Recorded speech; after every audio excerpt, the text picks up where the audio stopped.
ভৌতিক, রোমহর্ষকর, গা ছমছমে ভূতের ঘটনা শুনতে কে না চায়। আর সেটা যদি হয় সত্যি ভূতের ঘটনা, তাহলে গায়ের লোমগুলি খাড়া দিয়ে ওঠে। রাত্রে বাইরে বেরোলে মনে হয় পিছনে কেউ একটা দাঁড়িয়ে আছে, তাই নয় কি? তাহলে শুনতে থাকুন আমাদের দুটি সত্যি ভূতের ঘটনা।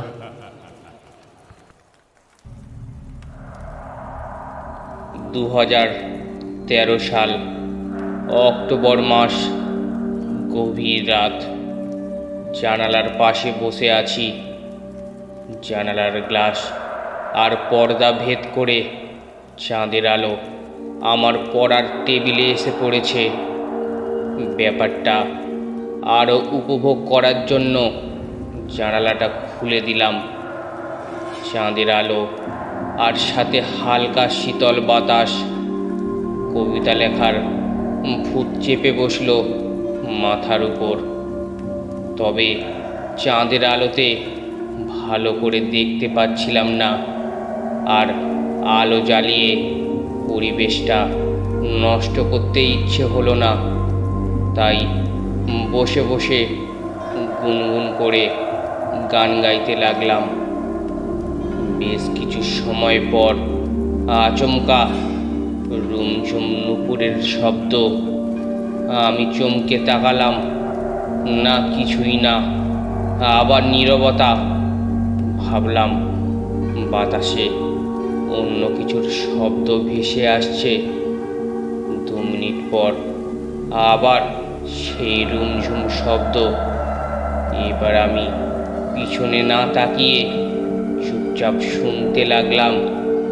খেয়াল করলাম শব্দটা আমার পিছন দিয়ে এসে আমার টেবিলের ডান পাশে গিয়ে থামলো। তবে শব্দটা ছিল একটা নুপুরের। মানে, যদি এক পায়ে নুপুর পরে কেউ হাঁটে তাহলে যেমন শব্দ হয়, শব্দটা ঠিক তেমন। কিন্তু ভয়ের ব্যাপার হলো কাউকেই দেখা যাচ্ছে না সেখানে। এবার চুরির শব্দ।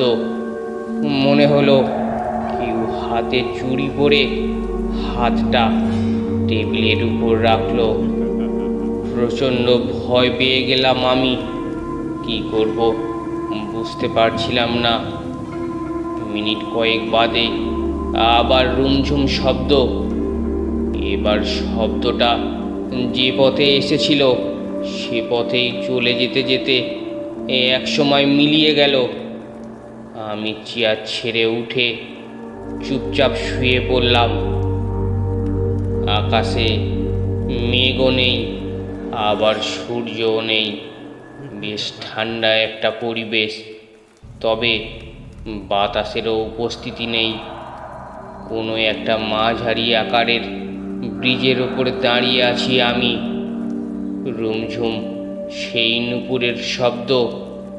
পিছনে তাকিয়ে দেখি সাদা শাড়ি পরা এক তরুণী হেঁটে হেঁটে আমার দিকেই আসছে। খেয়াল করলাম তার এক পায়ে নুপুর নেই, অন্য পায়ে নীলাভ একটা নুপুর। চোখে মুখে একাকিত্বের ছাপ। আমার 5 গজ দূরে থমকে দাঁড়িয়ে গেল। ডান হাতটা তুলে ধরল। নীলাভ একটা নুপুর সে হাতে আলতো করে ছুঁড়ে দিল আমার দিকে। আমি সেটা ধরলাম। ঘুম ভেঙে গেল আমার। নিজেকে আবিষ্কার করলাম বিছানায়। বুঝতে পারলাম না এটা স্বপ্ন নাকি সত্যি। কারণ সেই নীলাভ নুপুরটা, যেটা এখন আমার হাতে। দ্বিতীয় সত্য ঘটনাটি আর একটু ভয়ের। শুনতে থাকুন। রুমি কে যেন ফিসফিস করে ডাকলো কানের কাছে মুখ এনে। কি গভীর প্রেমের ডাক! আলতো করে ঘাড়ে একটা চুমুই এঁকে দিল। চমকে ঘুম ভাঙল রুমির। শোয়ার আগে ঘরের সব বাতি বন্ধ করেই শুয়েছিল। তখন ঘর ছিল অন্ধকার, কিন্তু এখন ঘরটা যেন ভেসে যাচ্ছে আলোর বন্যায়। মস্ত এক চাঁদ রূপলি আলোয় উদ্ভাসিত হয়ে মিটিমিটি হাসছে। রুমি জানালার দিকে এগিয়ে গেল, কিন্তু ডাকটা কে ডাকলো ওকে অমন করে? ঘাড়ের পাশে আঁকা আদরের স্পর্শটা যেন এখনো অনুভব করা যাচ্ছে। রুমি, ওই ওই আবার চমকে এদিক ওদিক তাকালো। না, কেউ তো ঘরে নেই। জানালার ফাঁক দিয়ে তাকালো নিচের দিকে। ওই তো, ওখানে কাকে দেখা যায়। হঠাৎ ঘুরে চাইলো। ওর চোখে চোখ পড়তেই মুচকি একটু হাসলো। হাতের ইশারায় কাছে ডাকলো। এ এক আশ্চর্য ঘোরে পেয়েছে রুমিকে। পরনে যে শুধু পাতলা রাতের পোশাক, সেই হুঁশও নেই ওর। দরজাটা খুলে বের হয়ে এলো। ওই তো সে ডাকছে ওকে। পিছু পিছু হেঁটে যাচ্ছে রুমি। কোথায় সে জানে না, জানতে চায়ও না। শুধু যেতে হবে, এইটুকুই জানে। হাঁটছে তো হাঁটছেই। জলা জঙ্গল, পাথর কিছুই মানছে না। কাঁটা গাছে লেগে ছিঁড়ে যাচ্ছে পরনের পোশাক। পাথরে চোট খেয়ে রক্ত ঝরছে পা থেকে। তবুও হুঁশ নেই, যেতেই হবে ওকে। ওই তো আবার ঘুরে তাকালো ওর দিকে। হাসলো মায়া ভরা হাসি। শুধু ওই হাসি আর একবার দেখার জন্য বুঝি অনন্তকাল হাঁটা যায়। হঠাৎই থামলো। হাতের ইশারায় কাছে ডাকলো। সেই ডাকে সাড়া দেবে না সাধ্য কি রুমির? পাশে গিয়ে দাঁড়াতেই হাত ইশারায় দেখালো, দেখো কি সুন্দর। রুমি দেখলো এ এক অতলান্ত খাদের কিনারায় দাঁড়িয়ে ওরা।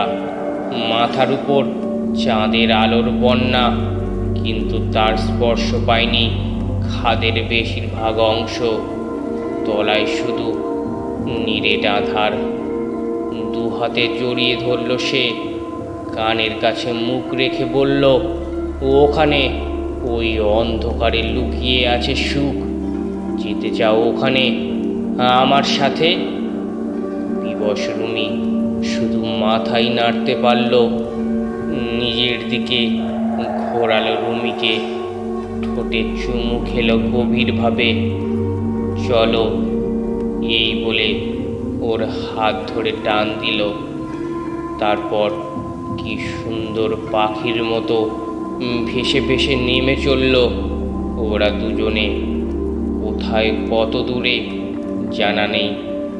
তার একদিন পর, অনেক খোঁজাখুঁজির পর, রুমির মরদেহ পাওয়া গেল খাদের তলায়।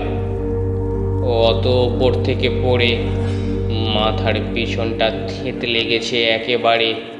শরীরের হাড়গোড়ো সব ভাঙা। ঘটনা দুটি কেমন লাগলো অবশ্যই কমেন্ট করে জানান। আর ভালো লাগলে চ্যানেলটি সাবস্ক্রাইব করে নিন। ধন্যবাদ।